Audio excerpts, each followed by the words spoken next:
I'm so excited to talk to today's guest, Hannah Nokes. We are both fellow Geminis, and she is like one of the first 10 people that I met when I moved to Austin in 2008.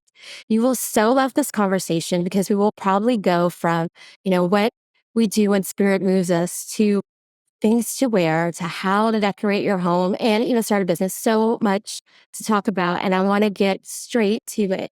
But for those of you that are listening, I just want to grab this for a moment.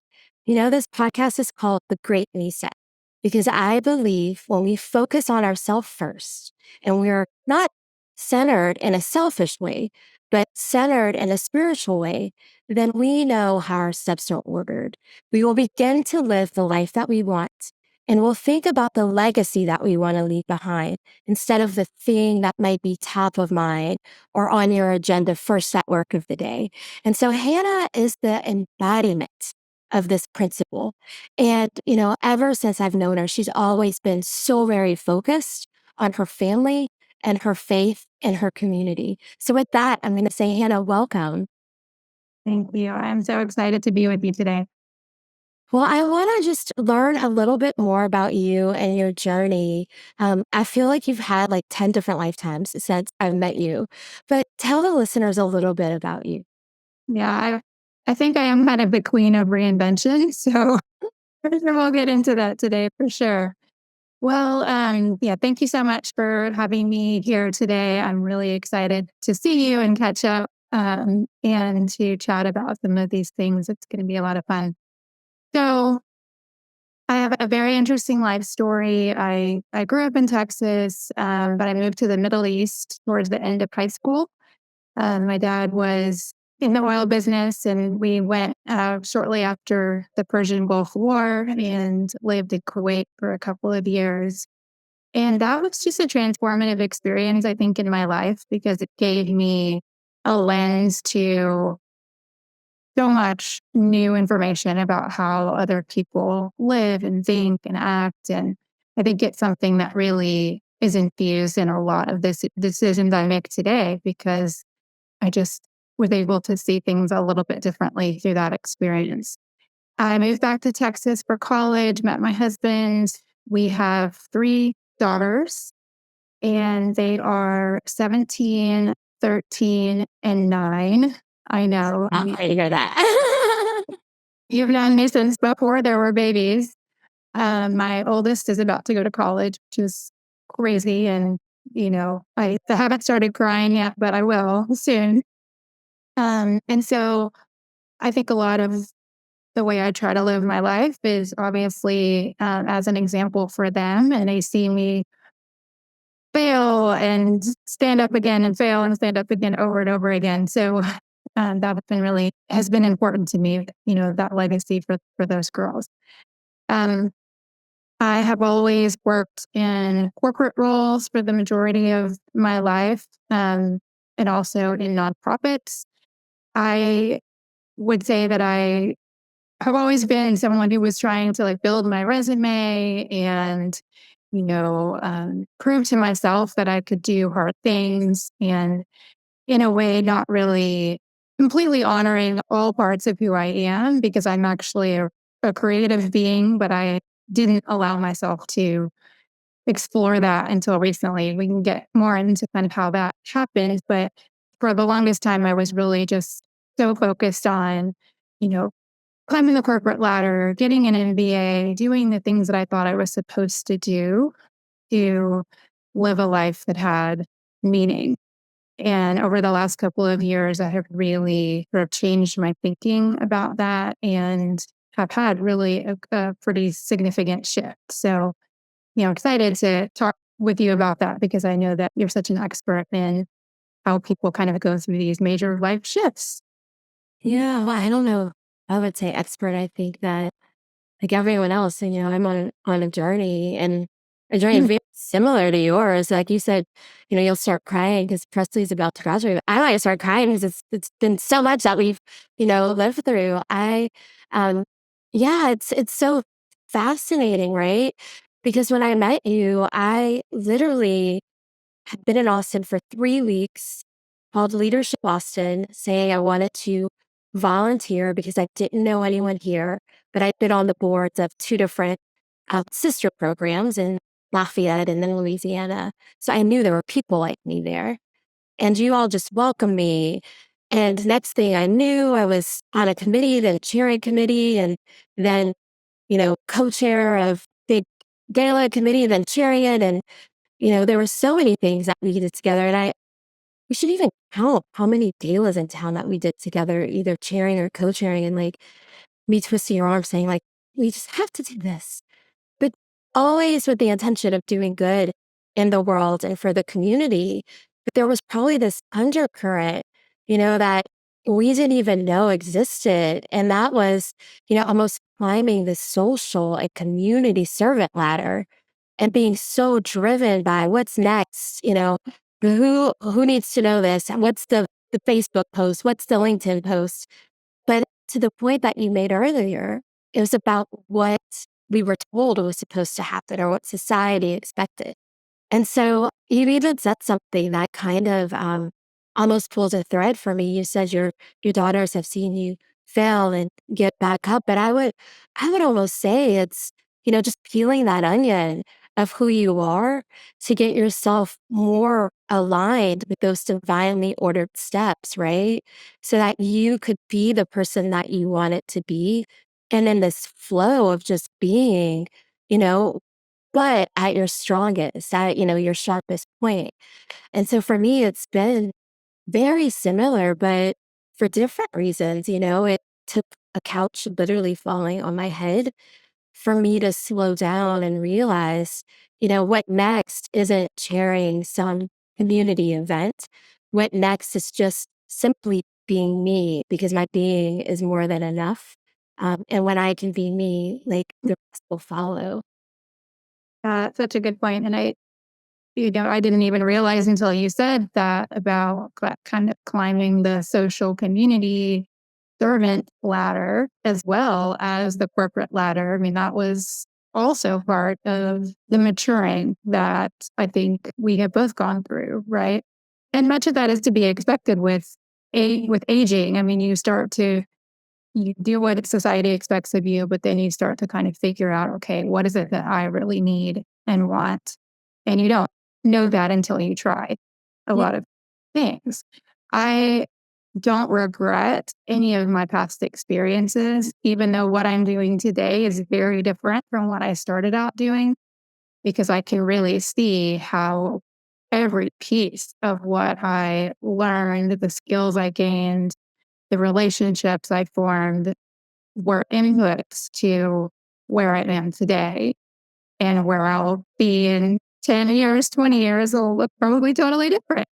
Um, but that is one message that I do like to share with younger women when a lot of times younger women will come to me and they seem really stressed about, "Well, how do I know the right life choice to make, the right major to, you know, pursue in college or the right first job?" And I just say, like, it really doesn't matter. You just got to follow the thread, because everything that you do, everything that you experience is going to take you toward what you're ultimately supposed to be doing. But the idea that we're supposed to figure out at 18 what we want to be for the rest of our lives, I think is kind of ridiculous. Yes, it's so is and so much pressure, right?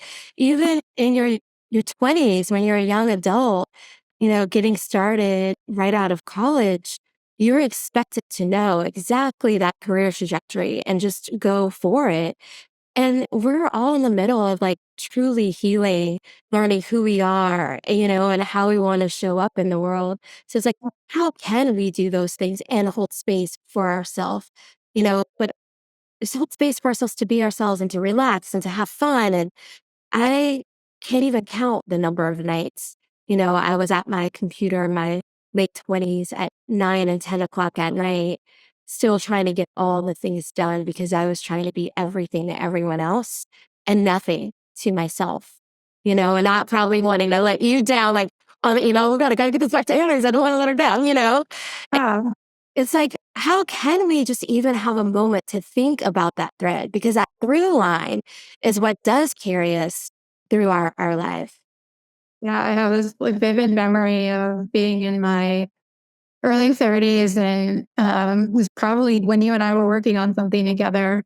And I'm pumping breast milk. I'm working on a kids project over here and a work project over here and cooking dinner. And I just looked at myself with a bird's eye view and I was like, what is happening?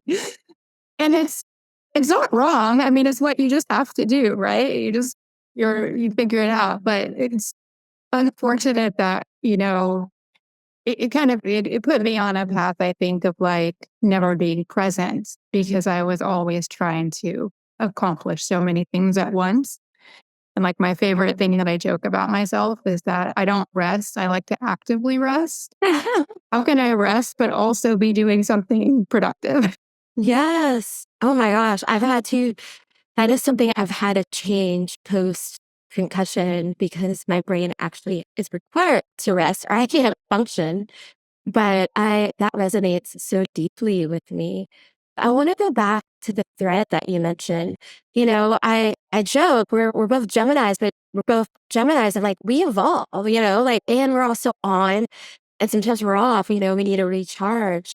But the beauty about being a Gemini is we tend to love to communicate and we do want to evolve and have these different moments in our lifetime. And so you've had a common thread in your life as far as I can see, and that's truly wanting to be present for your family and your community and serving. But that showed up, it's manifested in all these gorgeous ways. I would love for you just to share like the evolution of self and as it related to your professional career. Hey, y'all, it's Terri. I believe in soul work that sticks.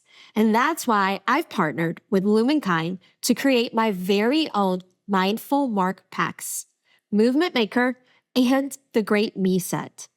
Whether you're moving through a loss, leading a movement, or just needing to hit pause with purpose, there's a mark for that.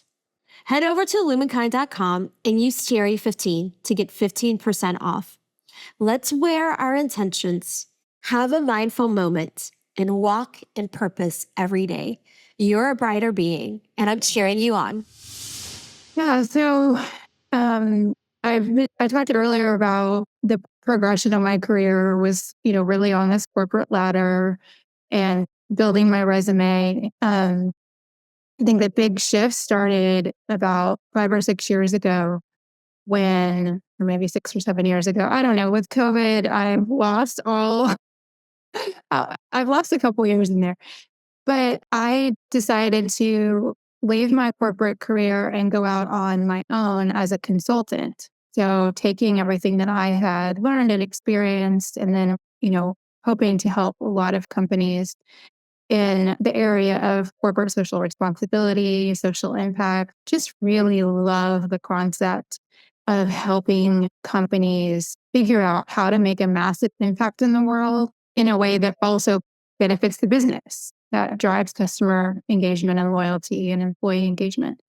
And so I went out on my own to start doing that kind of consulting work. And it was a really awesome ride for a few years. Great clients. I had a business partner. We wrote a book together, and that was a fantastic process. But somewhere along the way, I just started to feel really unhappy.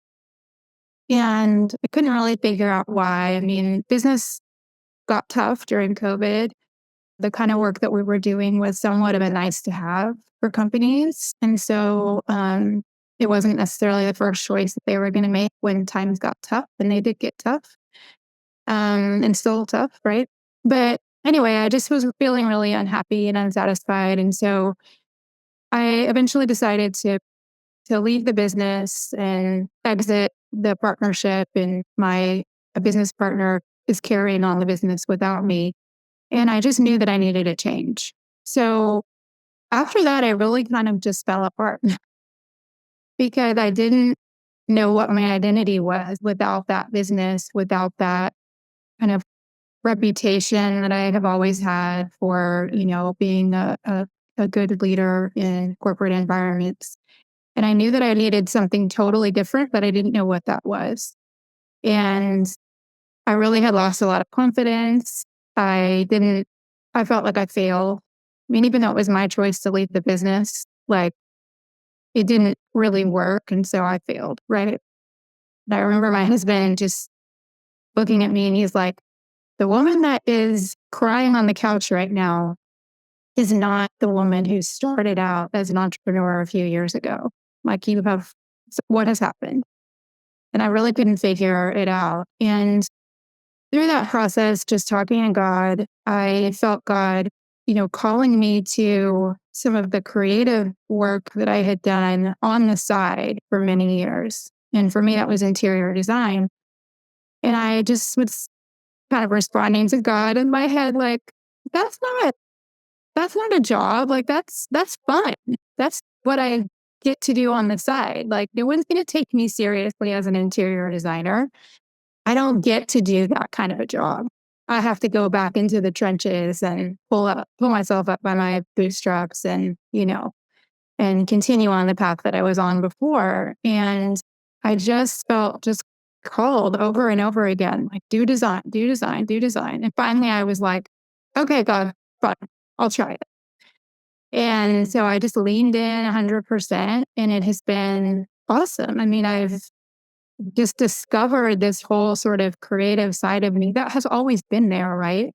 But I didn't ever let it be the priority. I didn't ever let it like lead the way that I live.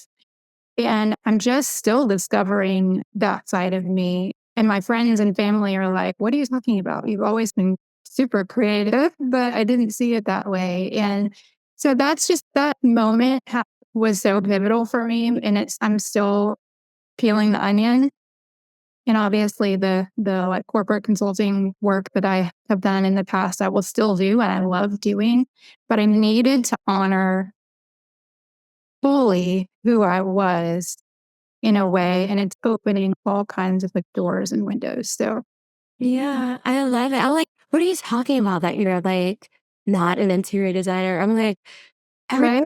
the good Lord and everyone in Austin knows if you're going to a Terri and Hannah event, Terry's gonna get the people there and bother the companies for sponsorship, and Hannah is gonna make sure it is gorgeous. There are some sort of the most beautiful events in town. You've always, led creatively, with and also with precise execution. Like that's just one of your innate gifts. But I think it speaks a lot to the identity that we create for ourselves, the idea of who we are. And sometimes you need, well, in my case, I needed like a total breakdown, but I also needed people to speak. And I still do. Like you saying that is like, oh, okay. I I still, you need people to speak truth into you and life into you in a way, because sometimes we just can't see it. Yeah, yeah, absolutely. Like when we are on a journey for like a rebirth, like usually it's people around us. And if they're not people that are already in our lives and that we love, we attract them to us. And they are just these mirrors that are holding up this vision of yourself that you need, so that you can like see it and believe it. Because sometimes it just doesn't feel real. Your breakdown on the sofa. Ironically for me, I say, I got hit in the head with the sofa for me to sit in the center of my couch for 3 months to find the center of my life. Because I've been moving so fast, graduated from college in 3 years, had a full-time job before graduation, like, climbed the corporate ladder at 28, like leading like this multi-state lobbying operation. You don't slow down enough to catch your breath, let alone be in alignment with yourself. And so I've gone on a similar journey. I've gone from being the leader of lobbyists and saying, I'm Terri, a lobbyist, and da da da, or even I always led by title, to be frank, you know, to now, I am more of a leader, individual contributor in the lobbying space, but I rarely introduce myself as a lobbyist. I am Terri, and that is like Terri and period. Because I have to remind myself, to start with that intention of the me set so that I can truly just live the life that I want to live. Because everything else beyond that period is based on someone else's vision and interpretation of what my life should be. So I love just hearing that reflection of how you got to where you are and just you truly honoring yourself and having that reset moment so that you could show up in the world as the brightest version of yourself. Yeah, exactly. And I still think that it's a work in progress. I think that it's a constant like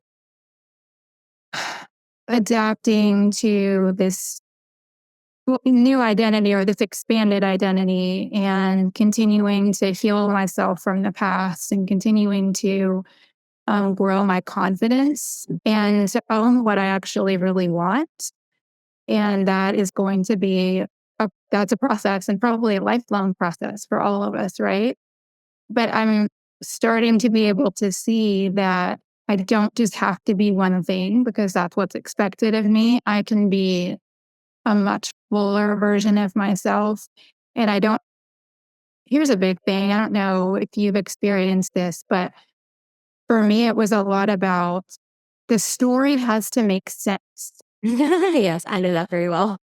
So the story did not make sense to me at that point when I was sobbing on the couch because I was like, what will people think? Like, who is this business person who is now an interior designer? That doesn't make sense. And over time, I have started to realize that the story doesn't have to make sense. First of all, it's somebody's business, but also like, how many people do multiple things that are very divergent? I can be a interior designer and a corporate consultant and a speaker and an underwater basket weaver, and I can put all that under one brand. That's just normal these days, right? And so a lot of it has just been me starting to like realize that that story can make sense. And it does make sense because it's me, because my unique experiences make what I can do different and better than the way anyone else can do what I do. Yeah, and it goes to that thread and that through line. Who you are and how you show up in the world and what you offer will be the same in all of those situations. Yeah. So for me I've been a television journalist, 1 year as a nonprofit fundraiser press secretary, lobbyist. People are like, it does not make sense. But in each of those things, I'm a storyteller for change and for good. And so it's like, but that also gives me this long runway to continue to evolve and be a storyteller in some way. But I will bring my same work ethic, good heart, and good intentions to each of those. And therefore that is what's driving me in each of those situations. I want to underscore something you said because I think it's something that a lot of people that will listen will need to hear. And then I want to talk a little bit about commissions. I love what you're doing there. But when you describe that moment on the couch you were at a moment of pause and surrender. And then you could hear God say, design, design, and start to even think about what that meant to you and how you might serve Him in that space of bringing beauty and light into the world. And for me my concussion was the start of a bigger rebirth for me and just me fully living in that moment of a me set intention every day. But for me, that moment would have been deciding to get divorced. I could not shake the idea for 2 years. And it wasn't even that I wasn't happy or that it wasn't fulfilling because I was married to a man who adored me and would do anything from pick up my dry cleaning and go to Costco every week. But I couldn't rest at night. It was just this voice when I was in bed saying, "You will not fulfill my biggest dreams for you if you stay here." And it would not go away. And it wasn't until I fully kind of understood what that meant. And it wasn't, for a while, I thought the here was Austin, Yeah. and I couldn't wrap my head around it. But I was like, oh, I get it. But I also couldn't make sense of it because I was like, this man loves me. He will do anything for me. We take a great picture. That Christmas card is always on fire, you know? But, you have to let it go. And so a friend told me, it isn't until you put down the stones that might be gorgeous that you can catch diamonds. And one abundant opportunity after another, the blessings just didn't stop from there. And so I think so many, especially women, need to hear two things in that story. One, it's not until we pause, the concussion paused me. You taking that moment of surrender, that's what paused you. That too, you can hear. And it isn't until you can truly hear and be connected to self that you can listen and answer. And we just don't talk about that enough. I love that. And it brings to mind a really important part of this for me, which I had forgotten until you just said that, was obedience.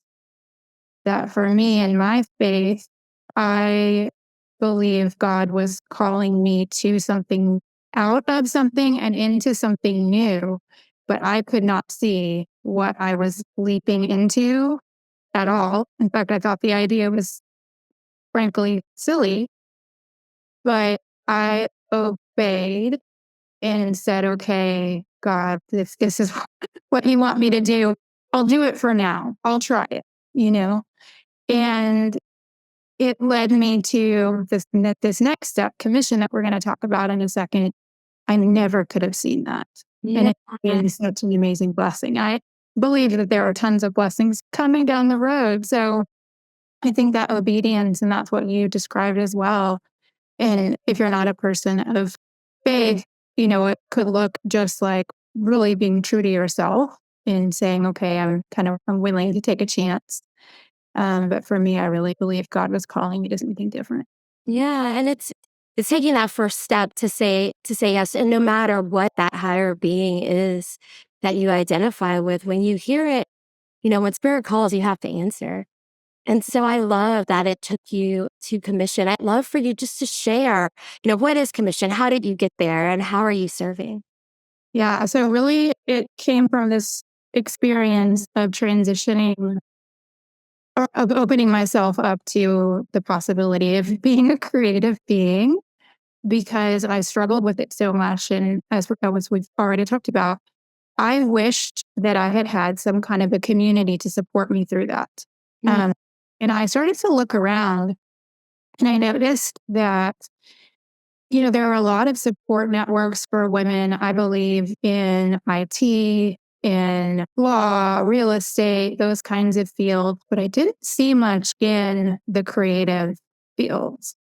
And when I say creative fields, I mean like interior design, artists, photographers, media, social media, event planning, those kind of roles. And I thought, and I was chatting with a dear friend, and I said, maybe we need to create something like that, because I don't see it that it exists, and I need it personally, right? Like, I don't know how to build a creative business. And so my friend Shannon and I put our heads together, and we decided to create this concept called commissioned. We believe that it has to have a faith element to it, because from our perspective, God is the ultimate creator. He calls us to create. He gives us these gifts and skills, and creating beauty in the world is not frivolous. It's actually really important. And it helps to build what God is trying to do here on this earth. And so we created commissions. It started out, we launched in November with a full 1-day conference. We had 160 women, which we're really excited about for a first time event. A full day of programming with speakers and panels. We talked about things like crushing imposter syndrome and how to show up in the world differently as a person of faith, how to be bold in the fact that your skills and experiences are totally unique, and therefore they are really important to the world. And so we're building up this event. We're going to have a second event this November, and looking towards building ongoing programming year round. having it hopefully become more of a national profile. Because if there's that many women here in Austin that need it, I can't imagine how many there are across the country. And it has just been the biggest blessing and calls upon all of my past experiences. So that's what has just been so cool and exciting about it to me is like, I never would have thought that saying yes to design would put me in a position to now utilize all of the things I've done in the past to help women grow really successful businesses. That's awesome. Oh my gosh, I have a wild and hairy idea for you that we can't forget when we brought this up and go offline. God just spoke to me. Love it. But for someone who is looking to start something new, may it be a business, a career, or even stepping back, what are the top three things that you would tell them they should consider? Well, I think, a lot of what we've discussed today is around our story. And that's actually the theme of commissions in November is really honoring your story and your experiences. I think that, you have to get your head in a mindset of I can do this and I actually have something to offer to the world. And it's not just about the skill or expertise in that thing that you want to do. Let's say you want to start a photography business or whatever, but also looking back at your whole life story and saying, what are all the skills and experiences and relationships that I have grown and created along the way that actually will help me do this thing? Whether it is your experiences with finance, or it's these people the circle of people that you've gotten to know, or with conflict resolution, or whatever it might be. We have just scores and scores of experiences that, in addition to the skill of the thing, actually prepare us to do what we want to do really, really well. That was only one, but it was a lot. It was a long one. That's what I call a journey. This work is not a one and done. We are evolving, and every morning I wake up and I say I am both religious and spiritual. I've learned since my concussion. I hold both of those things equally. My mother and my Catholic family might not know that, but both are very important to me. So, I start with thanking God, the universe, even my family in heaven. I'm just so connected to my father, and I know when he's around and when he's helping me through the day, but I'm asking them to help me with that next right divine action and to lead me each day because I want to live with intention. And for me, that is how I surrender. And so, I can tell when the day is going to be a journey, that is led by spirit versus when it's a day led by my calendar. And so I am even in this space where I've been taking risks at work and asking to lead mindfulness exercises or talking about my beliefs. Because quite honestly, if we realize that everyone's searching for something. Everyone is searching to be balanced and aligned in some way. And we all want to feel good about our lives and the work that we're doing. If it's like work in the structure of the workplace or even like leading, a family at home, you're still working every day.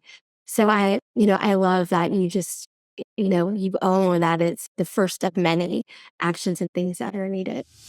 Hi, it's me, Terry. Transformation doesn't happen by accident. It's a daily practice. And Best Self Co. gives you the tools to live with purpose. From guided journals to productivity decks, every product is designed right in my hometown of Austin, Texas, to help you dream bigger, reflect deeper, and take aligned action. Visit Best Self Co. and use the code Terry for your special percentage off. Your next breakthrough starts with one small step, and today is a beautiful day to begin. Yeah, there's two prayers that I pray every morning that I think are particularly relevant here. One is, not my will, but your will be done, Lord. And the other is, expand my territory. This prayer would be this. expand my territory from the north to the south, to the east to the west. Bring me the people that you want me to do business and life with, Yes. where you know you can trust me with the people that you bring to my life. And frankly, I don't have the time to go and find them all. So Yes. I need you to bring them to me. Track them, call them in. I cannot tell you, and especially through commission over the last year, how much my territory has expanded and how many people have come into my life. And I won't see the fruits of all of these relationships probably for a long time, if ever, right? Because a lot of these things happen, and you don't even know how Yeah. you affected people or how they've impacted you. But I mean, I just met a woman yesterday that we actually met through a national Facebook site for a software that I have for my business. And we had coffee yesterday, and we have like 15 layers of connection and things that we want to do together. And I'm like, Yeah. okay, thank you for doing what I asked you, expanding my Oh, territory. It's just, absolutely. Here's one that I've learned recently, Hannah, that I think you'll identify with. For a long time, well, not for a long time, forever, I was taught by my parents, you have to work hard in order to have nice things, in order to be successful, you have to work hard. So my new mantra, and there's a lot that I say every day, but it's let it be good, let it be easy. yeah, that's it too. And there's a little bit of surrendering and letting go of attachment attachment to outcome when you say that. And, I was saying it with a dear friend, and he was in this space of like, he crushed his, offsite consulting for the day. And he was like, but it felt weird, to him because there wasn't like some hiccup or he didn't have to solve a problem or it wasn't hard. And I was like, hold on a second. We have been saying, let it be good, let it be easy for a while. So you just got the good and easy and it's not good enough, So we also have to be careful for what we ask for, like, and fulfilled when it is simply good and easy, because sometimes it's not going to be a bang, or like a total rainbow. It just might be like a little snow flurry. Yeah, I totally resonate with that. And that's something I've been saying a lot too. And also, when a new idea comes to me, I say, if this is supposed to happen, keep this idea in my purview. Like, let it keep coming back to me. And if it's not supposed to happen, God, let it fall away. Let it fall to the ground and burn, crush and burn. Because I think for me, like, I can get so attached to something that I can really force it to happen. Yeah. It's going to fail anyway if it's not meant to be, right? So I just, God, if you want this to happen, you're going to have to do it. I'm not able to do it on my own, and let it be easy. Yes. Oh my God. I miss you so much. But was saying at the top that we've known each other for what feels like forever, but I don't think I've physically seen you since COVID. So I have to prioritize getting some time on the calendar so we can continue all these conversations. We can sit on the couch together. Yes, I have a pink palace with a white couch that you would love. So, so much fun. Well, thank you so much for joining us. Will you let people know how they can find you and commission, and where should they, continue to look for more information about November's conference? Absolutely. Well, for my work, encompassing my speaking, my consulting, my interior design, all of that, you can go to hannah.nokes.com. And then for commissions and really awesome for creative entrepreneurs, that'll be on November 6th. And our website is livingcommissioned.com. And then on Instagram @commissioned with 2 underscores at the end. Awesome. Well, I hope they follow you. Great. Thank you. Hey, y'all. Hey, don't forget the content shared on this podcast is for informational, educational, and entertainment purposes only and should not be considered professional advice. Yep, that's right. If you need medical, mental health, or other professional support, please consult a qualified expert. Now, that doesn't mean that you can't like, share, or tell your friends about this podcast episode. Of course, you can follow me at Movement Maker Collective on Instagram or at Terri B. Williams. And for all the inspiration you need to create change within yourself or to create change within your community, you can start a movement by just typing in movementmakercollective.com. I promise their tools, strategies, and tips to help you be a change maker in the world. Thank you so much for listening, and we'll chat with you next time.